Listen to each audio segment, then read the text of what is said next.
Si vous êtes abonné à cette chaîne, vous avez déjà dû m'entendre parler de jeunes pousses, d'élevage de truites et de champignons. Ce sont les trois activités que j'ai choisi de développer pour remplacer mon activité actuelle de blogueur-youtubeur. Seulement, la pandémie du coronavirus a fait le travail de sélection à ma place en me montrant l'activité la plus viable dans mon contexte. C'est donc avec les champignons que j'amorce mon virage professionnel. Il y a 10 mois, j'ai commencé à mettre le nez dans la culture des champignons comestibles, avec une première expérience plutôt réussie de culture de pleurote. Comme j'étais fier de vous montrer mes premiers champignons, comme ils étaient beaux. Oui, c'était ma première expérience guidée par la chance du débutant. La suite est beaucoup moins glorieuse. Rapidement, pour ceux qui me découvrent, je suis Loïc Vauquelin. Voilà 3 ans que nous avons quitté la ville de Rouen pour nous installer à la lisière de la forêt avéronaise, dans un objectif de vivre plus proche de la nature et avec plus d'autonomie. Pourquoi ? Parce qu'on trouve que notre monde part en sucette et que demain sera plus dur qu'aujourd'hui. On est convaincu qu'il faut œuvrer à notre échelle sans attendre que ça vienne de là-haut. Alors si vous vous reconnaissez, vous êtes au bon endroit pour développer votre autonomie et votre sécurité alimentaire. Et vous pouvez vous abonner. Pour revenir rapidement au choix de ma nouvelle activité, pourquoi j'ai décidé de commencer par la culture des champignons comestibles ? Il se trouve que dans les faits, j'ai réellement commencé avec les jeunes pousses. C'est pour ça que j'avais fabriqué mon étagère chauffante auto-irriguant. L'objectif était de produire des jeunes pousses toute l'année. Seulement le corona est arrivé entre-temps et il n'était plus question pour moi de démarcher les restaurateurs du coin pour leur proposer ma production. Cet épisode du coronavirus m'a fait prendre conscience que les jeunes pousses, c'est un marché de niche trop axé plaisir. Avoir uniquement des restaurants comme clients, c'est trop fragile. J'ai donc changé mon fusil d'épaule en voyant que j'arrivais à vendre facilement mes pleurotes sur le marché de mon village. Pour ce qui est de l'élevage des truites, je ne suis pas encore prêt, car ça dépend beaucoup de l'aménagement du terrain. Donc les truites, ça sera pour plus tard. Dans ma vidéo sur la culture des pleurotes, vous m'avez vu mettre en sac de la paille pasteurisée et ensemencer, ou lardée plus précisément, mes sacs avec du mycélium sur grain que j'avais acheté chez un producteur. Alors si vous aussi vous voulez vous essayer, je vous ai mis dans la description un lien avec un code promo pour acheter votre mycélium. Pour les néophytes, le mycélium sur grain, c'est un champignon que l'on a inoculé sur des grains de céréales. Cette étape permet l'expansion du mycélium et facilite la seconde étape, car les grains sont d'autant de point de départ dans le second substrat dit de fructification. Étape qui consiste à faire fructifier le mycélium pour qu'il produise le fruit, c'est-à-dire le champignon, ou encore le carpophore. C'est une étape assez sensible, car on va mettre dans un environnement chaud et humide de la matière organique. Ici, c'est de la paille. Cet environnement est favorable au mycélium, mais aussi à une multitude d'autres organismes que l'on n'a pas forcément envie de cultiver. Ce que je veux vous dire, c'est que pour ma première expérience, j'ai eu beaucoup de chance de ne pas avoir de contamination dans mes sacs. Avec le recul et un peu plus d'expérience, je réalise que je n'ai pris aucune mesure d'hygiène particulière pour mettre en sac ma paille. Alors certes, j'ai pasteurisé la paille en la faisant tremper dans de l'eau chaulée. Cette opération élimine le plus gros des contaminants nuisibles à la culture des champignons. Mais il faut réaliser que ces contaminants sont partout autour de nous et pas seulement dans la paille. Ils sont sur mes mains, sur la table, dans l'air, bref, il y en a partout. Donc oui, j'ai eu beaucoup de chance de ne pas avoir de contamination dans cette première culture de pleurote. J'ai eu de la chance car les essais suivants n'ont pas été aussi glorieux. Regardez l'état de mes sacs. Alors, j'ai voulu tester la culture des pleurotes roses et jaunes. On voit très nettement les moisissures qui entrent en concurrence avec le mycélium. Cette concurrence est bien entendu défavorable à la fructification et fait chuter radicalement la production. Malgré la contamination, j'ai quand même pu faire quelques récoltes, juste assez pour me rendre compte que les pleurotes jaunes et roses, ça sera pour plus tard, quand j'aurai plus d'expérience. Ces pleurotes sont beaucoup plus fragiles et demandent à être vendues le jour même de la récolte. Pour assurer une bonne production, je dois mettre en place un process exempt de contaminants. La première étape, c'est d'avoir un substrat le plus propre possible. Et donc j'ai décidé de passer d'une pasteurisation chimique à une pasteurisation thermique. Alors attention, je suis encore un grand débutant. Je ne dis pas que la pasteurisation thermique est mieux que la chimique. À vrai dire, j'en sais rien. Je cherche surtout à expérimenter. Bref, avec des barils de récupération, je me suis fabriqué un réchaud pour générer de la vapeur. Rien de bien complexe dans cette réalisation, juste 2 barils, un premier coupé en 2 avec une entrée et une sortie. Ce baril servira de support et de chambre de combustion. Un second baril dont j'ai coupé le couvercle sera posé dessus. Après avoir fait brûler les résidus d'huile, fabriqué un support dans le fond pour éviter que ma paille ne baigne dans l'eau et un couvercle en bois, je peux faire mes premiers essais de pasteurisation à chaud.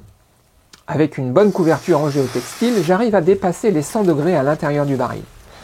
J'ai laissé mijoter le tout durant une demi-journée. Et c'est sur cette base que j'ai lancé une nouvelle culture de pleurote. Pour éviter d'utiliser trop de sacs plastiques, j'ai choisi des seaux alimentaires percés de trous sur tout le tour. C'est ce qu'il y a derrière moi. Et pour gagner du temps, sur la réalisation des futurs seaux, j'ai fait un gabarit dans lequel je peux emboîter les seaux encore vierges. Je ne sais pas encore si je garderai ces contenants. Tout dépend de la phase de nettoyage après la culture. Les sacs plastiques sont le point noir de la production des champignons et j'aimerais bien pouvoir m'en passer. Mais cela viendra dans un second temps. Quand on débute une nouvelle activité, il ne faut pas chercher à trop vouloir la révolutionner. Pour en revenir à ma production, durant l'opération de lardage, j'ai pris quelques précautions supplémentaires en me lavant soigneusement les mains, en nettoyant ma table et en faisant attention à ne pas toucher autre chose durant le lardage. Ce qui est vraiment contrariant dans la culture du champignon, c'est de devoir attendre 2 semaines pour voir si notre travail est concluant.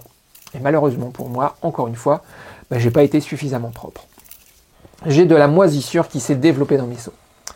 Il n'y en a assez peu, et j'ai quand même pu obtenir une récolte satisfaisante, mais dans un objectif professionnel, c'est encore beaucoup trop. Regardez à quoi devrait ressembler un seau réussi. Voilà un seau exempt de contamination et qui produit bien. Je dois vraiment mettre toutes les chances de mon côté et je dois investir dans un minimum de matériel. J'ai donc fait fumer un peu la carte en achetant un autoclave et une table inox. Alors je vous reparlerai de l'autoclave dans une autre vidéo si vous voulez, car celui-ci se destine plutôt à la production du mycélium. Pour la table inox, j'ai cherché une occasion sur le bon coin, mais j'ai rien trouvé d'intéressant proche de chez moi. Et en voyant le prix d'une table neuve, j'ai fini par commander chez GGM Gastro 250 € la table de 1,80 m par 70 cm avec une étagère. Pourquoi une table inox? Pour pouvoir la nettoyer facilement à l'alcool. Si les pros sont obligés d'investir dans du matériel inox, ce n'est pas pour rien. C'est pour respecter des normes d'hygiène. Et c'est donc sous la terrasse que je compte installer ma cuisine pro. Wow, oh voilà la cuisine pro, ouais. Tu comptes faire quoi dans cette cuisine? Tu vas nous faire une omelette aux champis? Oui, vous avez le droit de rire. Effectivement, pour le moment, ça ne ressemble pas à grand-chose. Cet état de fait est à mettre en relation avec le manque de place et de bâtiments annexes à la maison. Dans mon bilan sur l'autonomie, je vous avais alerté sur l'importance des annexes à la maison. Dans notre cas, nous n'avons rien à part 3 caves déjà bien remplies. C'est donc ici, sous la terrasse, le dernier endroit couvert que je vais m'installer pour préparer et cultiver mes champignons. Le manque de place m'a conduit à optimiser ma cave à semis, avec de nouvelles étagères pour accueillir ma production de pleurote en seau. J'ai dû aussi déménager tout ce qui ne craint pas l'eau en extérieur. C'est sur les ruines du poulailler que j'ai installé tout ce qui va concerner le potager et le verger. Alors franchement, je ne suis pas fier de vous montrer ce bordel. Mais c'est la réalité à laquelle je suis confronté. N'imaginez pas pouvoir aller loin dans votre démarche d'autonomie sans atelier ou grange ou tout autre bâtiment couvert. Bref, c'est pas l'objet de cette vidéo, mais ça me semble important de le rappeler. Revenons à nos champis. Vous avez vu que l'ennemi numéro 1, c'est la contamination et qu'il faut prendre des précautions en termes d'hygiène pour ne pas ruiner son travail. Il faut se mettre dans la peau d'un chirurgien et tenter de voir toutes les sources de contamination possibles. Je pense que c'est le plus gros travail du myciculteur. Alors, produire les champignons, c'est bien, mais encore faut-il pouvoir les vendre si on envisage une production professionnelle. Là encore, je débute. Le plus gros de ma production part chez mon voisin producteur de poulets, qui lui les vend sur le marché. Je dois dire que c'est une aide précieuse, car je peux encore me concentrer sur la production. Mon objectif est de mettre en place la régularité. Il faut savoir que dans de bonnes conditions, les pleurotes demandent environ 60 jours pour être récoltées, et 180 jours pour les shiitakes. Et la période de récolte est très courte. Pendant 90% du temps, le mycélium se développe lentement à l'intérieur du substrat. Et c'est seulement quand tout le substrat est colonisé qu'il commence à fructifier. La période de fructification est très rapide. En quelques jours, un primordium, c'est-à-dire un bébé champi, devient grand. Et il faut le récolter juste avant que son chapeau ne soit totalement déployé. Ce qui veut dire qu'il faut être en mesure de pouvoir vendre rapidement sa production. Et dans mon cas, c'est pas simple. Car pour l'instant, je peux proposer ma production à la vente seulement le dimanche matin. Mais un champignon que j'aurais récolté le mardi, par exemple, ne peut pas attendre le dimanche pour être vendu, sauf à perdre en fraîcheur. Donc pour l'instant, je jongle entre le séchage et les voisins. Je veux dire que si je dois récolter sans pouvoir vendre, alors je sèche ma production et j'en donne à mes voisins. Ma prochaine étape, côté commercial, c'est de démarcher quelques restaurateurs pour leur proposer ma production. J'ai aussi contacté l'Intermarché à côté de chez moi, et à ma grande surprise, ils sont OK pour prendre des champignons et mes kiwis pour l'année prochaine. Mon activité autour des champignons me prend pas mal de temps, car en parallèle des expériences, de l'installation du laboratoire et de la cuisine, je dois me former. Alors pour ce faire, je me suis inscrit à la formation d'Andreas, dont le lien affilié est dans la description. Alors si vous passez par mon lien, je toucherai une petite commission et je vous en remercie d'avance. Je me forme aussi beaucoup sur le YouTube anglais. Bref, ça me prend du temps. Tant que je ne peux plus mettre pour faire avancer les 1001 projets que nécessite un projet d'autonomie. Clairement, je ne peux pas être partout et ma femme est prise à temps plein par notre petite fille. Alors il faut faire des choix. Pourquoi je choisis les champignons en priorité ? Parce que je veux créer une source de revenus indépendante d'Internet. Je veux plonger mes racines dans le local et commencer à tisser des liens d'interdépendance avec mon entourage proche. Quand ma nouvelle activité sera rodée, j'aurai plus de moyens pour accélérer le processus d'autonomisation, si je peux dire. Si le sujet des champignons vous intéresse, faites-le moi savoir par les pouces en l'air, les commentaires et les partages.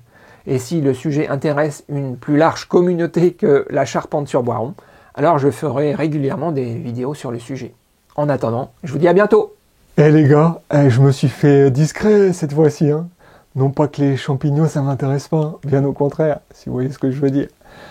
Moi j'ai bien envie qu'ils continuent à parler des champignons, alors je la joue cool. Je me rattraperai sur les autres sujets. À bientôt.